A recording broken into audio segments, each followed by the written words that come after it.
I just hope Tony has some passion for this. Never fear. Phil and Frank is here. Ooh. It's a big basketball show. Out of so the you called me down. bullpen. Yes.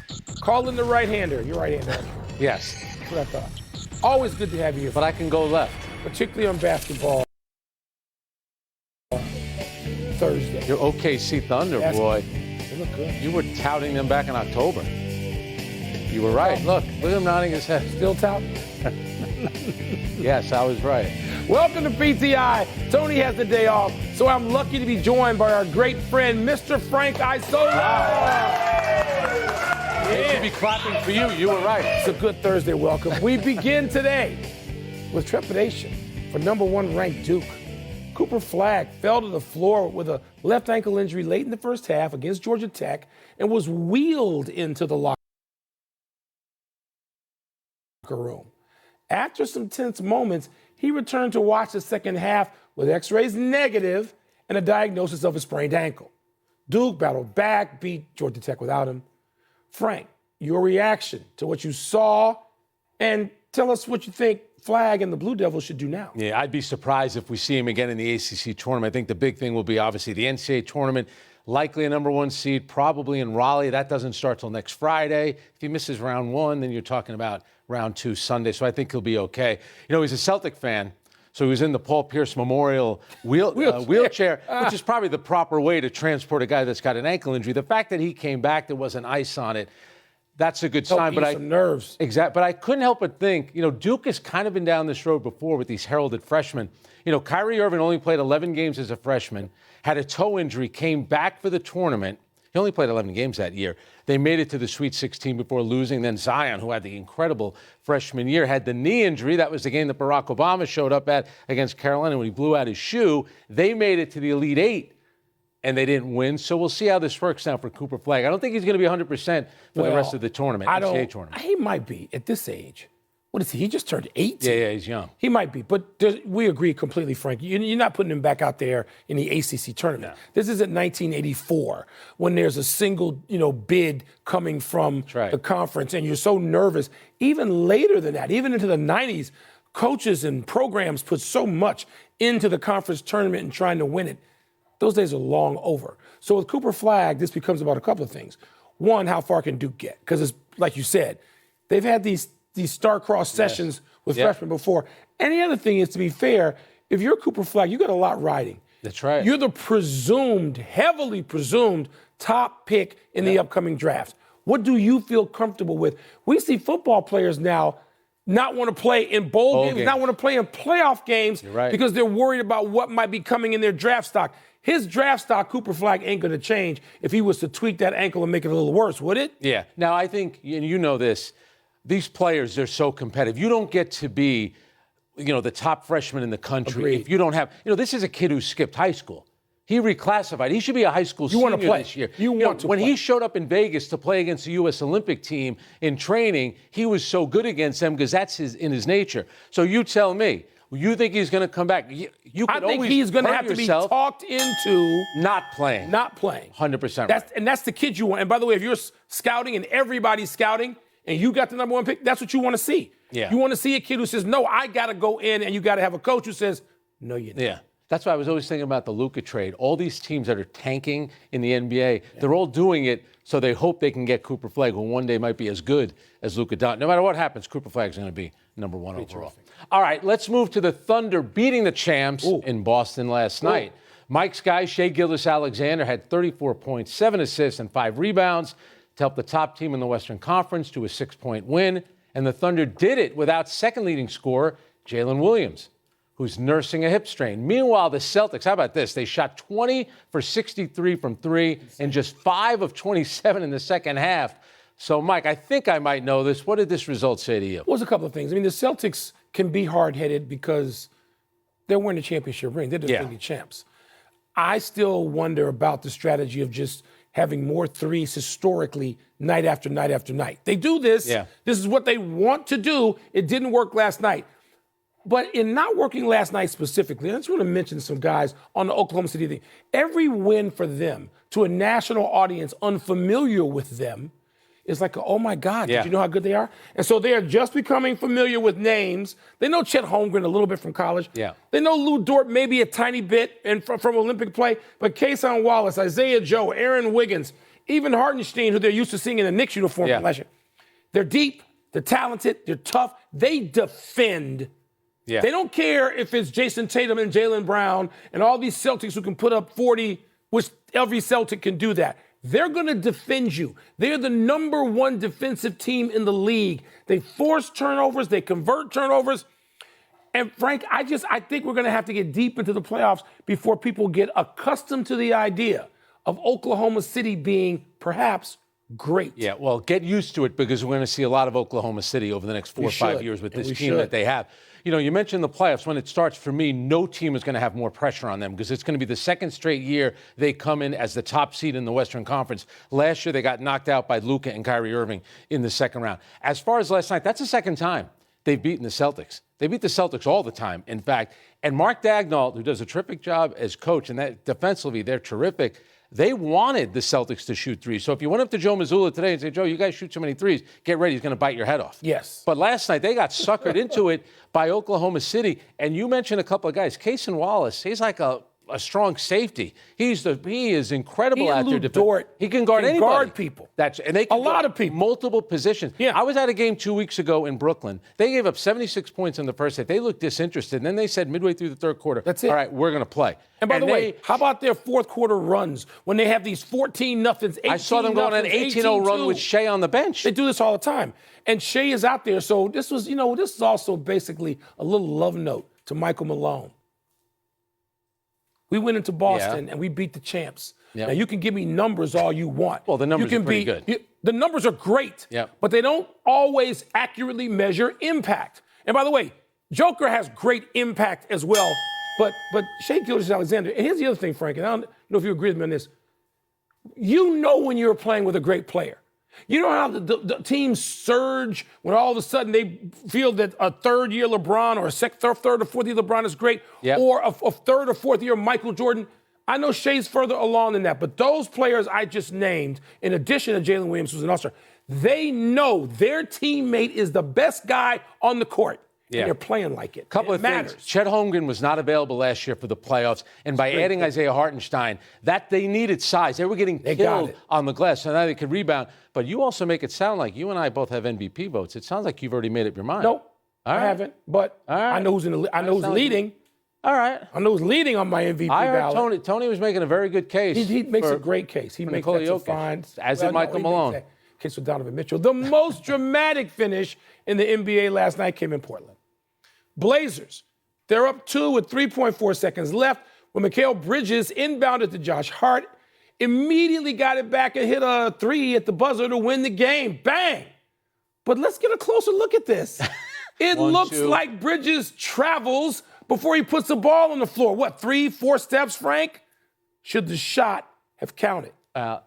Probably not. And you guys did this segment recently about Steve Kerr talking about the traveling in the NBA. But if that shot's not going to count, neither should the Scoot Henderson shot at the end of regulation where he probably took 3 steps. So that's something that should be addressed. But if you want to ruin a good story, don't count that basket, because the great story yesterday, Mikal Bridges starts the day by saying that I went to the coach where we're all playing too many minutes, or the starters are playing too many minutes. Tom Thibodeau comes out and says that conversation never took place. What happens last night? Mikal Bridges plays 41 minutes.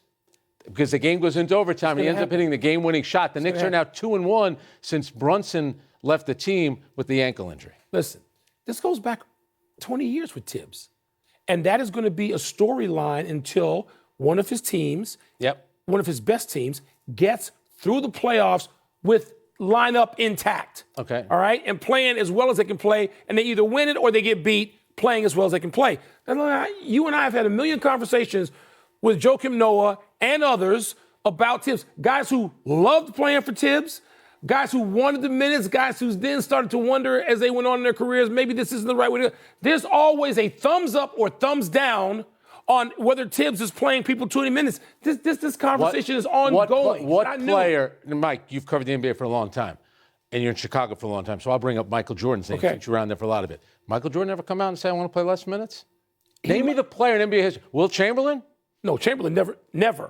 One year he averaged 48 minutes. Never. Averaged 48 full because he played every single I know, that's right. The game has changed. I know. Because we never used to obsess about minutes. Now that's all Well, but guys, also, if you look at the minutes leaders from 25, 30, 40 years ago, they were up over 40. That is not the case anymore. Yes, all true, Frank, but still, in this context of today, this is a discussion about Tom Thibodeau coach teams. We both love and respect Tom Thibodeau, but you know what goes back and forth. Opposing coaches and teams are betting that his guys are going to be tired deep into the playoffs. They're betting on it. Yeah, I'm not buying it for this reason. How do you explain the Dallas Mavericks? Their entire team is hurt.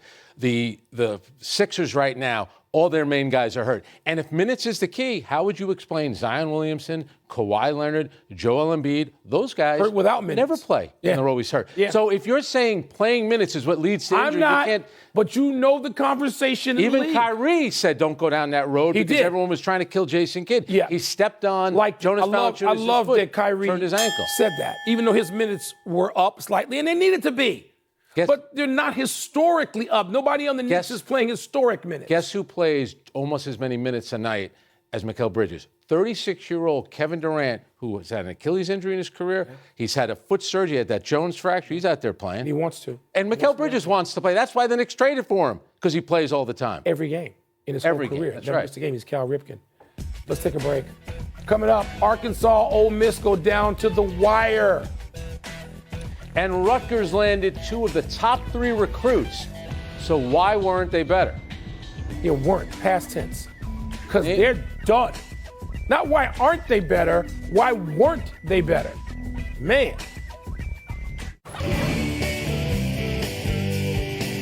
Time to go word for word with fill-in Frank. What's first? Arkansas's loss to Ole Miss today was blank. Man, Frank, we got to set this up a little bit. Tied game in this SEC tournament contest. 7.9 seconds left. Arkansas misses 2 free throws. You're going to see them miss the second free throw.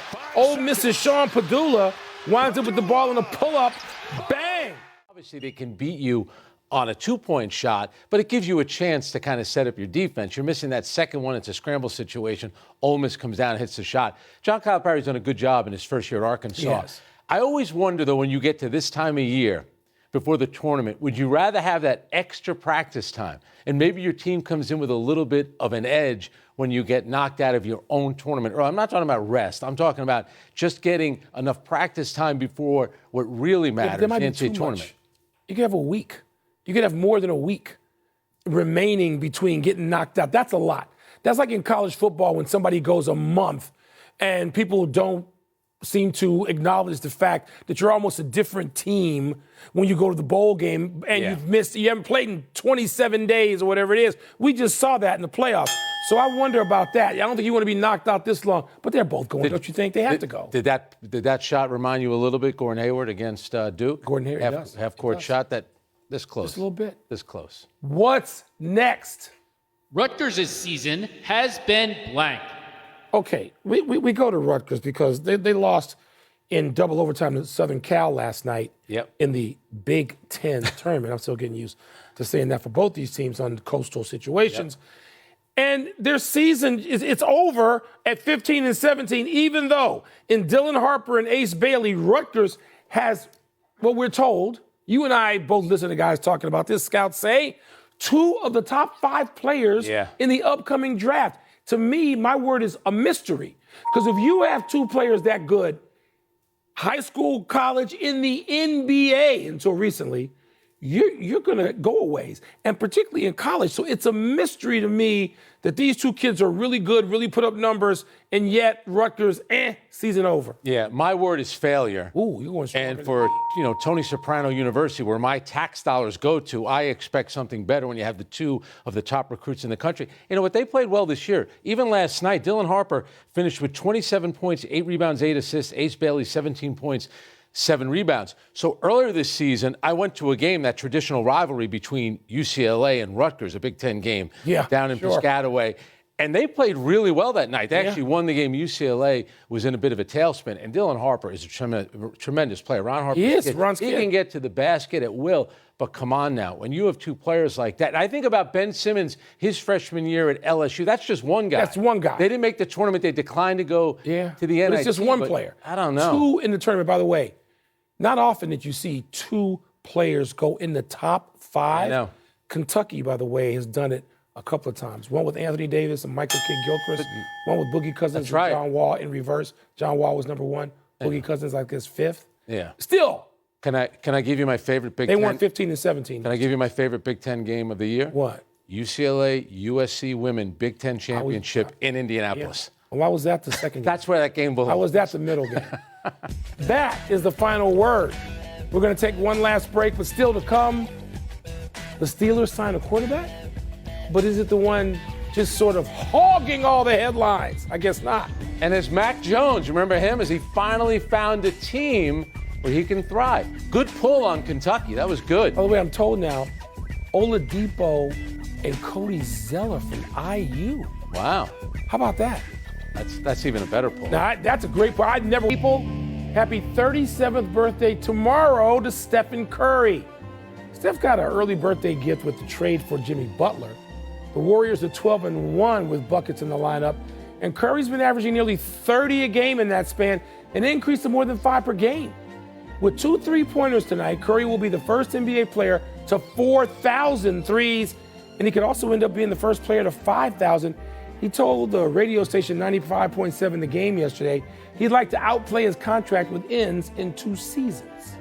You know, I think he's the best thing about the NBA. Last week, Golden State comes to Brooklyn. He puts on a show in pregame. He puts on a show during the game. After the game, he's signing autographs, shaking hands, kissing babies, and he never seems to be in a bad mood. LeBron and Lovely Steph, guy. Steph and LeBron. That's the deal. Happy anniversary, Bryce Drew. On this day 27 years ago, Drew hit a shot that will go down in NCAA tournament lore. 13th-seeded Valparaiso trailed 4th-seeded Ole Miss by 2 with less than 3 seconds left. Bill Jenkins caught and redirected the long inbounds pass to Drew, who hit a 3 at the buzzer to win the game for Valpo. Bang! The moment was a Drew family affair. Father Homer Drew called the play. Brother Scott was an assistant on the team. Of course, Scott went on to coach Baylor to a national championship, while Bryce has coached 3 schools to the dance: Valpo, Vandy, and Grand Canyon, which is in the WAC semis tomorrow night, Frank. That was Jamie Sykes on the long inbounds pass. Ted Robinson was calling the game on CBS. He called it an absolute miracle. Bryce Drew, by the way, played 243 games in the NBA. Part of the magic of March. You want to see stuff like that, more of it. Right. A melancholy trails to John Feinstein, who died suddenly today at the age of 69. John was one of the most successful and consequential sports writers of the last 50 years, with bestsellers like A Season on the Brink and A Good Walk Spoiled.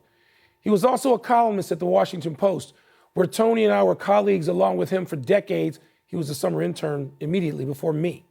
After his 3 children, the great love of John's life was Duke basketball. After that, ACC basketball. After that, college basketball and golf. It's sadly poetic that John died at the gateway to March Madness and the first day of the Players, since covering golf was his other great obsession.